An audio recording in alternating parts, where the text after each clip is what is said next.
नमस्कार दोस्तों, मैं हूँ आपका दोस्त योगी। हम सुनाने वाले हैं गौतम बुद्ध की कहानी समय कितना भी बुरा हो। बस ये दो बातें याद रखना। एक बार एक बहुत ही दुखी व्यक्ति एक महात्मा के पास आकर कहता है, मैं अपने जीवन से बहुत दुखी हूं। मैं अपनी बीवी, बच्चों और अपने परिवार को भी खुश नहीं रख सकता। मैं अपने लिए भी कुछ नहीं कर पा रहा। कभी कभी तो मुझे अपनी जिंदगी को खत्म कर देने के भी ख्याल आते हैं। आप इतनी साधनाएं करते हैं, इतनी तपस्या करते हैं, क्या आप मुझे कोई ऐसा मार्ग बता सकते हैं जिससे मैं अपने बुरे वक्त से बाहर आ सकूं? मेरा बहुत बुरा समय चल रहा है। 2 वक्त की रोटी का इंतजाम करना भी मेरे लिए बहुत मुश्किल हो गया है। अब आप ही बताइए कि ऐसे वक्त में मैं जिंदा रहूं तो कैसे रहूं, कैसे अपने परिवार को खुश रहूं?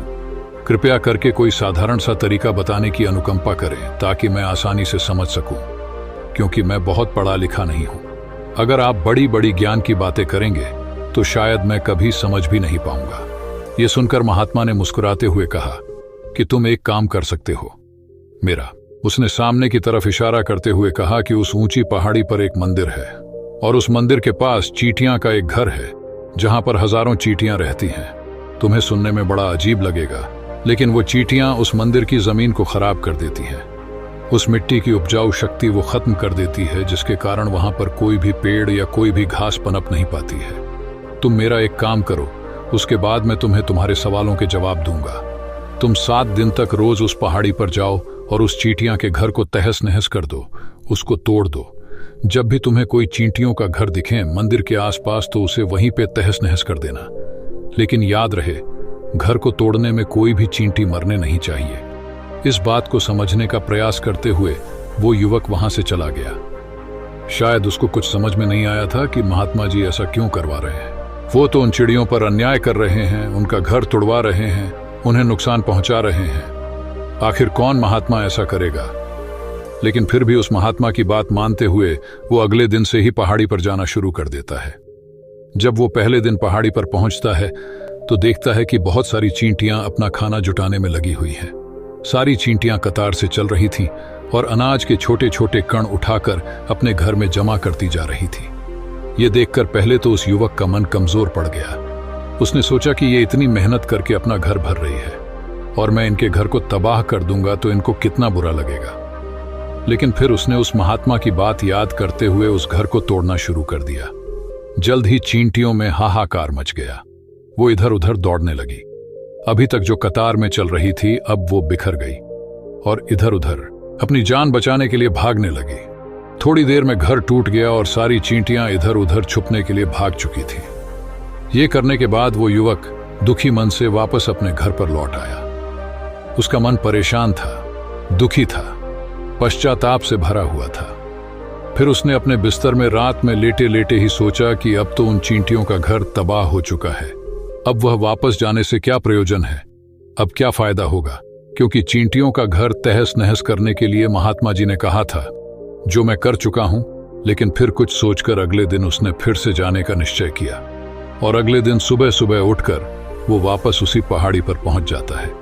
पहाड़ी पर पहुंचकर वो उसी जगह पर पहुंचता है जहां पिछले सुबह उसने उस घर को तहस नहस कर दिया था। लेकिन वो ये देखकर चौंक जाता है कि उन चींटियों ने फिर से अपना घर उसी जगह पर बना लिया था और अब वो फिर से अपने घर के लिए सामान इकट्ठा करने में जुटी हुई थी। उस आदमी को देखकर लगा कि ये चींटियां कितनी मूर्ख हैं। इनको पता है कि कल ही इनका घर इसी जगह पर तबाह किया गया है और उसी जगह पर उन्होंने अपना नया घर भी बना लिया। और ये सोचकर वो आदमी हंसने को हुआ। लेकिन फिर से महात्मा की बात याद करते हुए उसने उन चींटियों का घर फिर से तबाह करना शुरू कर दिया। फिर से उन चींटियों में हलचल मच गई और थोड़ी देर में वो चींटियां इधर उधर अपनी जान बचाने के लिए भागने लगी।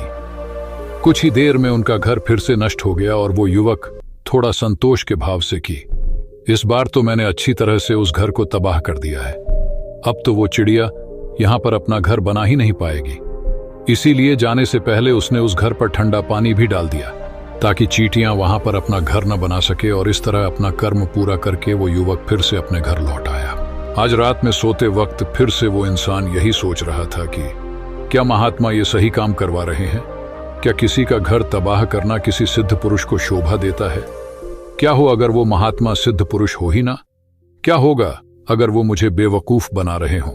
लेकिन फिर उसने निश्चय किया कि मैं अपने काम को पहले पूरा कर लेता हूं, उसके बाद ही पता चलेगा कि महात्मा मुझसे ऐसा क्यों करवा रहे थे। और यही सोचकर वो रात में सो जाता है। अगले दिन सुबह उठकर वो फिर से उसी पहाड़ी की ओर निकल जाता है। पहाड़ी पर पहुंचकर वो उसी जगह पर पहुंचता है जहां पर उसने उनके घर को तबाह कर दिया था, और वो ये देखकर खुश हो जाता है कि वहां पर कोई भी घर नहीं था। सारी चींटियां वहां से भाग चुकी थीं।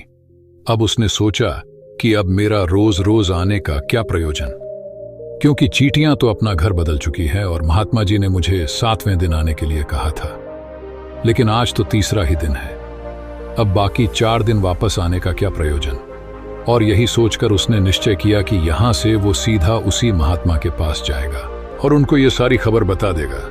जब वो वापस मुड़कर उस पहाड़ी से उस महात्मा की कुटिया की तरफ जाने लगा तो उसने देखा तो अचानक उसकी नजर एक और घरौंदे पर पड़ी जो कि चींटियों का ही बनाया हुआ था। मतलब कि वो घरौंदा चींटियों ने ही बनाया था और अब वो चींटियां नए घर में वास कर चुकी थी।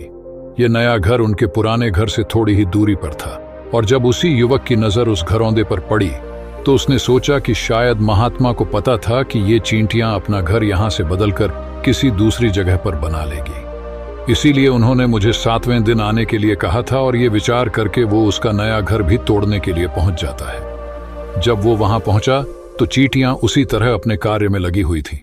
वो अपने लिए खाना इकट्ठा कर रही थी और अपने घर में जमा करती जा रही थी जो पुराना घर टूटा था। वहां भी अनाज के कारण बचे हुए थे और चींटियां वहां से भी अनाज इकट्ठा कर करके वापस अपने नए घर में ला रही थी। अब यहां पर फिर से युवक का मन थोड़ा कमजोर पड़ गया, क्योंकि वो खुद भी कमजोर था, खुद भी वक्त का मारा हुआ था। इसीलिए उसके मन में उन चींटियों के प्रति दया का भाव उमड़ रहा था। उनके ऊपर उसे दया आ रही थी। वो चाहता था कि उनकी मदद करे, लेकिन वो उल्टा उनको नुकसान पहुंचा रहा था।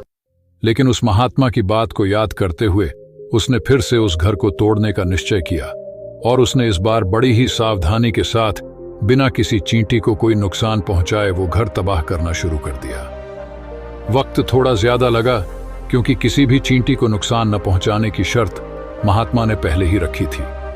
इसीलिए उसको बड़ी सावधानी के साथ उन घरों को तबाह करना था। लेकिन आखिरकार उसने उस घर को भी तबाह कर दिया, और उस घर को तबाह करने के बाद वो बड़े ही दुखी मन से, इस बार वो पहले से भी ज्यादा दुखी था, क्योंकि उसने उनका नया घर भी तोड़ दिया था। वो उन चींटियों को बसने ही नहीं दे रहा था, और वो अब अपने आप को शैतान या दानव समझने लगा था। लेकिन फिर भी उस महात्मा की बात को मानते हुए वो अपने घर पर दुखी मन से वापस आ गया। रात में सोने से पहले एक बार उसने फिर से सोचा कि मैं कितना बड़ा शैतान हूं, कितना बड़ा दानव हूं। पुराना घर तो छोड़ो, मैं उन चींटियों को कहीं भी बसने के लिए कोई जगह ही नहीं दे रहा हूं। वो चींटियां मेरे बारे में क्या सोचती होंगी, वो कितना दुत्कारती होंगी उस परमात्मा को जो मेरे द्वारा ये काम करवा रहा है। लेकिन फिर भी उसने अगले दिन जाने का निश्चय किया, और अगले दिन सुबह सुबह वो फिर से वहां पर पहुंच गया। वो ये देखकर फिर से आश्चर्यचकित रह जाता है कि इस बार चींटियों ने एक और नई जगह पर अपना घर बना लिया था, तो पहले से भी ज्यादा ऊर्जा के साथ काम कर रही थी, और उन्होंने एक रात में पहले से भी बड़ा घर बना लिया था।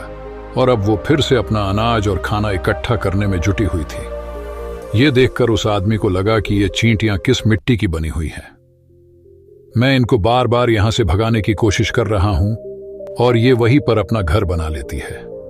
क्या इनको पता नहीं है कि मैं इन्हें यहां पर कभी भी बसने नहीं दूंगा? ये चींटी है, दिखने में इतनी छोटी है, लेकिन फिर भी ये मुझसे हार नहीं मान रही है। बड़ी ताज्जुब की बात है।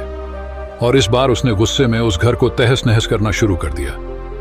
लेकिन इस बार तहस नहस करते हुए कुछ चींटियां वहीं पर मर गईं। उसके पैरों तले कुचल दी गई।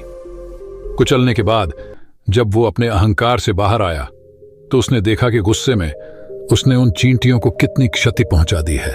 उसका मन पश्चाताप से भर गया और वो रोता हुआ अपने घर की तरफ बढ़ गया। रात में सोते वक्त उसने सोचा कि मैं उन चींटियों पर बहुत ज्यादा अत्याचार कर रहा हूं, अब इससे ज्यादा अत्याचार मैं नहीं कर पाऊंगा। और यही सोचकर वो अगले दिन उन चींटियों के लिए अपने घर से थोड़ा आटा लेकर उसी पहाड़ी पर पहुंच जाता है। आज उसके मन में उन चींटियों के प्रति श्रद्धा का भाव था, दया का भाव था। आज वो उनकी मदद करना चाहता था। और जब वो वहां पर पहुंचा तो चींटियां फिर से अपने नए घर को बनाने में जुटी हुई थी।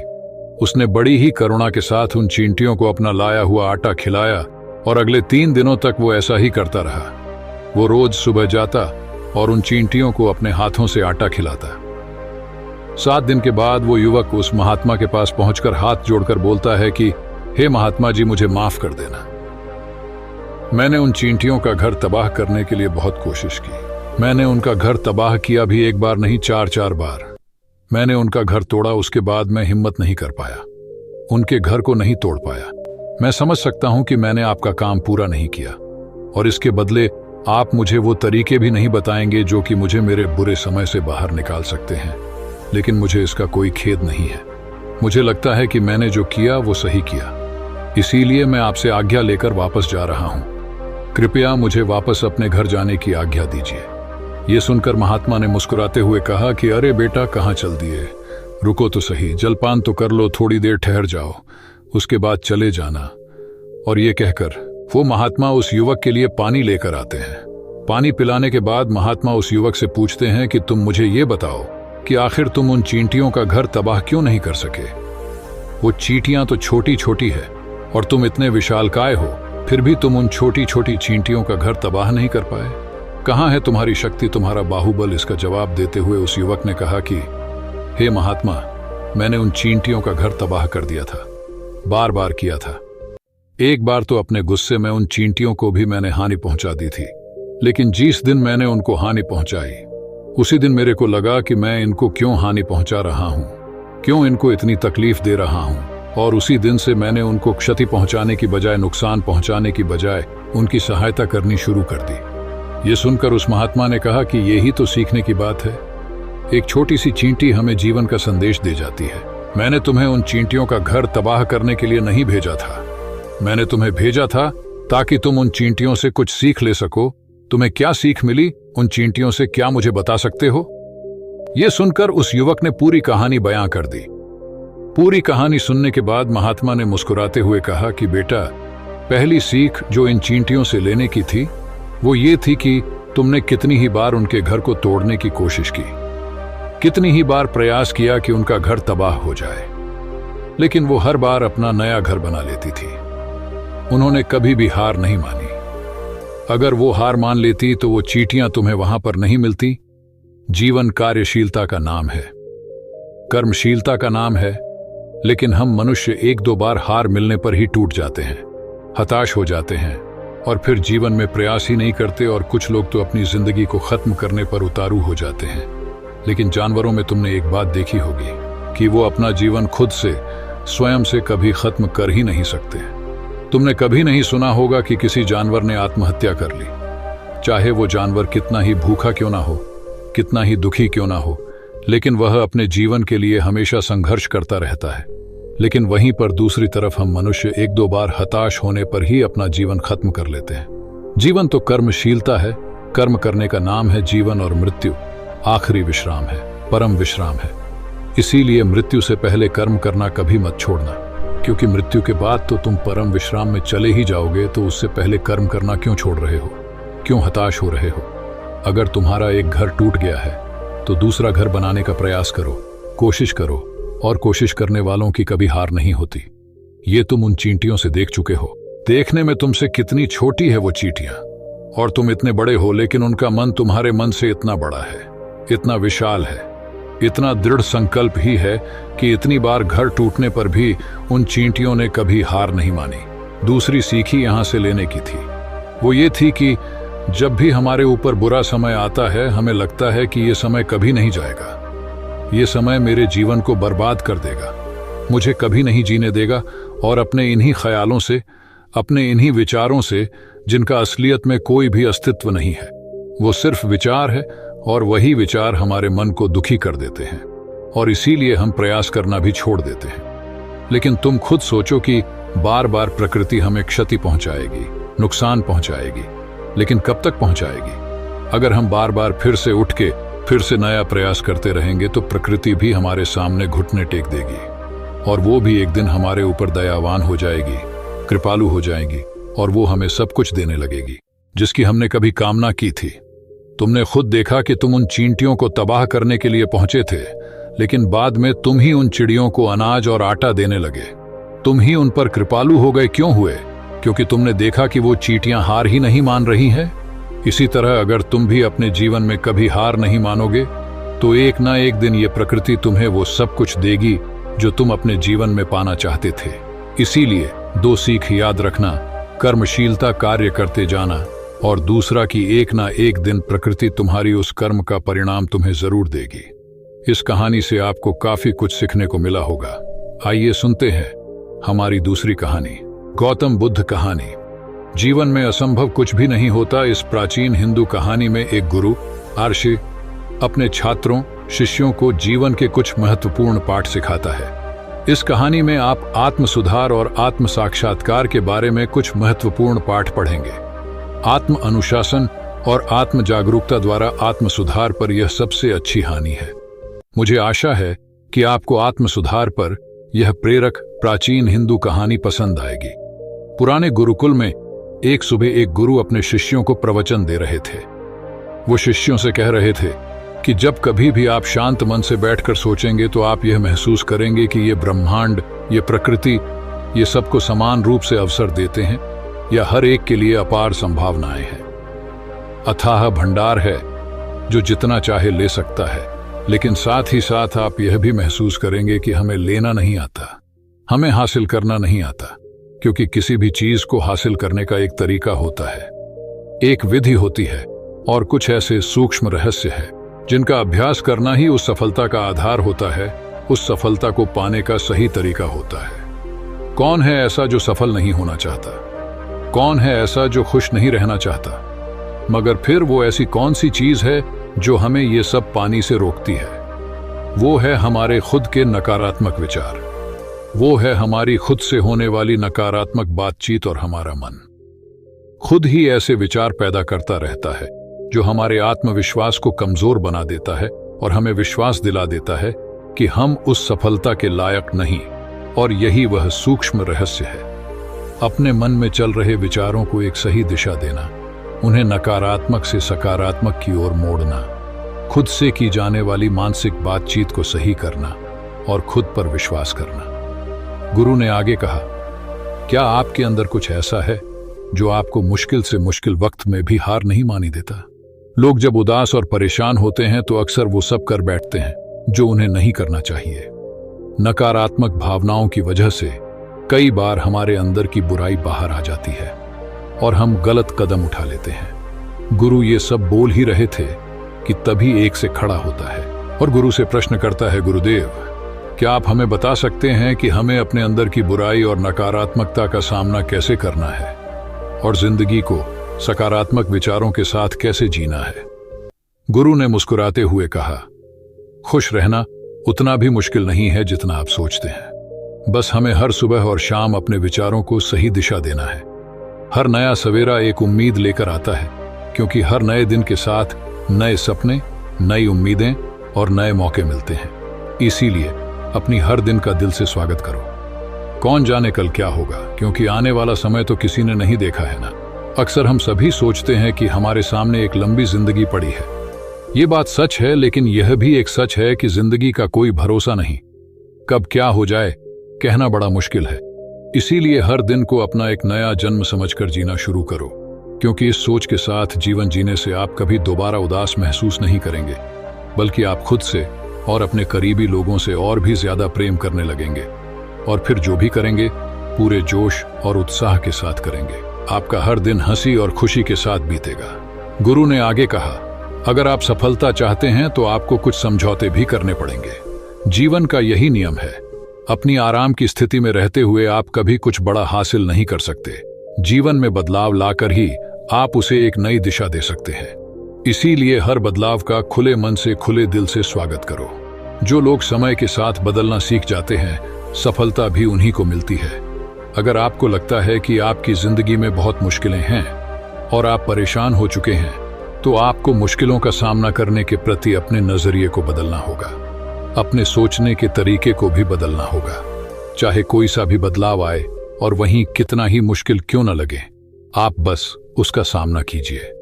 आपको शायद नहीं पता, पर आप अपनी सोच से कहीं ज्यादा मजबूत है और आपकी जिंदगी में जितनी मुश्किलें आएंगी आप उतने ही मजबूत होते चले जाएंगे, क्योंकि हर मुश्किल एक नया अनुभव, एक नया सबक देकर जाती है और फिर आपको सफल होने से कोई नहीं रोक पाएगा और आपकी जिंदगी खुशियों और कामयाबियों से भर जाएगी।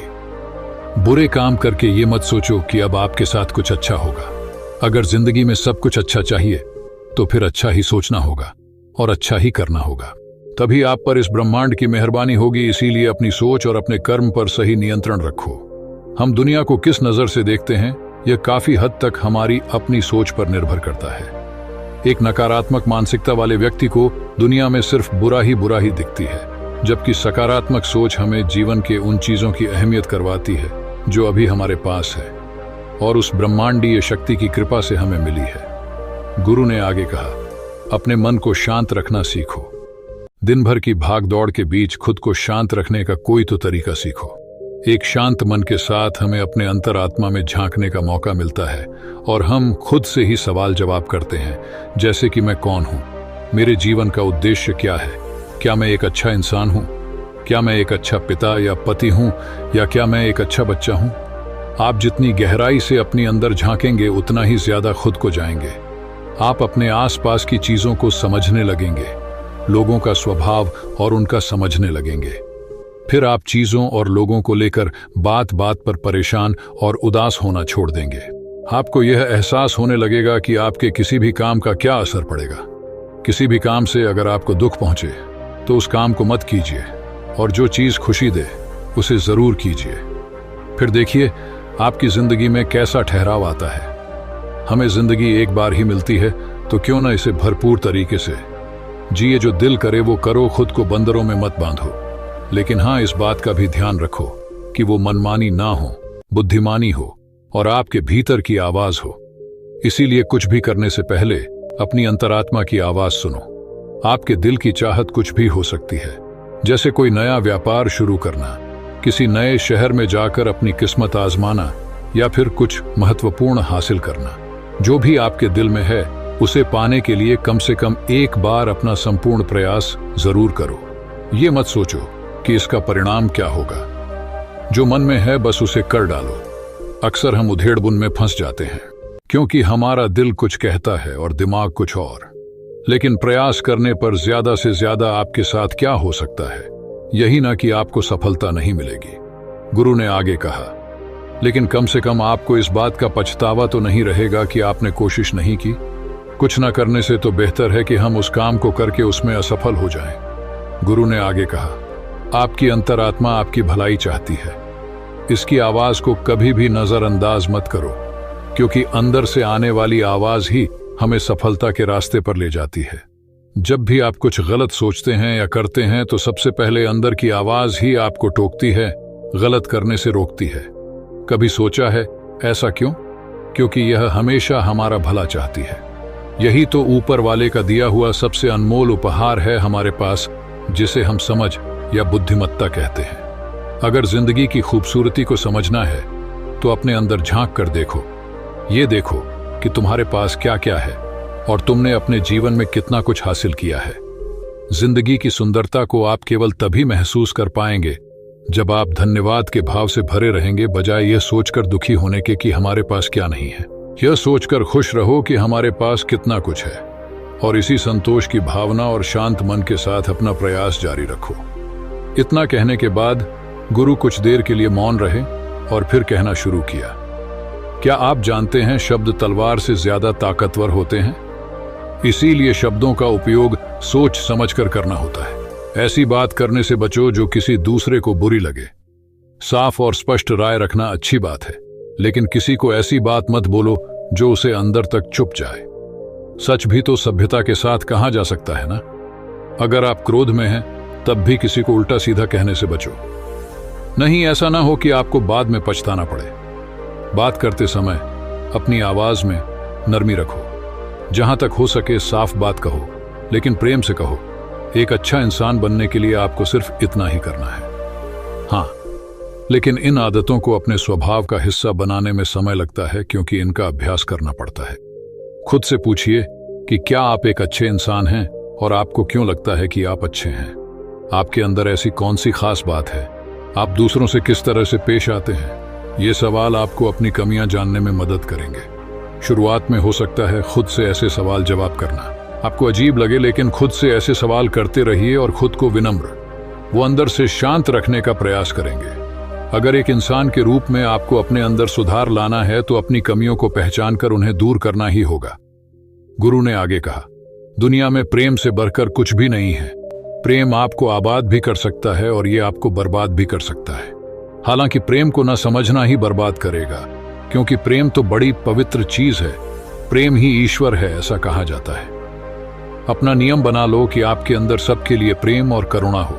जिससे दिल में प्रेम होता है वहीं दिल आबाद होता है। जितना प्यार आप बांटेंगे उतना ही आपके पास लौट कर आएगा। जिसके दिल में प्रेम और करुणा है वह कभी किसी के साथ बुरा कर ही नहीं सकता। उसके अंदर दूसरों के प्रति बुरी और नकारात्मक भावनाएं आ ही नहीं सकती। असल में प्रेम के अंदर वो ताकत है जो हमें गलत काम करने से रोकती है। गलत काम करके इंसान कभी चैन से नहीं रह सकता। उसके अंदर हमेशा एक डर और पश्चाताप रहता है। गलत काम करना छोड़ दो, फिर देखो आपको इतनी बेहिसाब खुशी और संतुष्टि मिलेगी कि आपकी पूरी जिंदगी चैन से गुजरेगी। जो लोग स्वार्थी और धोखेबाज होते हैं, खुशियां उनसे दूर भागती है। वो चाहे कितना ही खुश रहने का दिखावा कर ले, लेकिन अंदर से वो हमेशा दुखी ही रहते हैं। गंदे काम और गंदे विचार हमें कभी खुश नहीं रहने देते, और जहां खुशी है वहीं प्रेम है। इतना कहने के बाद गुरु ने अपना प्रवचन समाप्त किया और फिर सभी से अपने अपने दैनिक कार्यों में लग गए। दोस्तों, इस तरह के विचार अपने दिमाग को देने से और विचारों को सकारात्मक रखने से निश्चित रूप से जिंदगी बदलेगी। तो आइए आप जल्दी से समराइज कर लेते हैं कि हमने इस वीडियो में क्या क्या सीखा। इस वीडियो में आपने खुद से की जाने वाली सकारात्मक बातचीत की ताकत के बारे में जाना और ये भी जाना कि खुद की काबिलियत पर संदेह करना हमें नीचे खींचता है। खुद को हमेशा अपनी खूबियों और अच्छाइयों के बारे में याद दिलाते रहो, क्योंकि इससे हमारा आत्मविश्वास बढ़ता है। इस वीडियो में आपने ये भी सीखा कि हमें अपने अंतर्मन की आवाज भी सुननी चाहिए। हमें अपनी कमियां, अपनी खूबियां और अपने लक्ष्य स्पष्ट रूप से पता होने चाहिए। हमेशा सकारात्मक सोच रखी है और यह याद रखिए कि अगर हम ठान लें तो जीवन में कुछ भी असंभव नहीं। आपने इस वीडियो में अच्छाई की और एक अच्छा इंसान बनने की अहमियत के बारे में भी जाना। असल में अच्छा होना सफल होने से भी ज्यादा जरूरी है। दुनिया में पहले से ही काफी बुराइयां हैं और हमारे अंदर की बुराई हमें मानसिक और शारीरिक दोनों तरफ से कमजोर बनाती है। इसलिए जितना हो सके अपने मन और विचार दोनों पवित्र रखो। अच्छा सोचो, अच्छा करो और अपने अंदर की बुराई को सिर मत उठाने दो। ये सब करना हमारे ऊपर ही तो है। जहां भी जाओ लोगों का भला करने का प्रयास करो, क्योंकि इससे जो खुशी मिलती है वो कभी फीकी नहीं पड़ती। इस दुनिया में अच्छे लोगों की बेहद कमी है, इसलिए जितना हो सके अच्छा सोचो और अच्छा करो। तो फिर देर किस बात की है? आज और अभी से अपने सपने पूरे करने में जुट जाओ। धन्यवाद। आपका दिन शुभ रहे।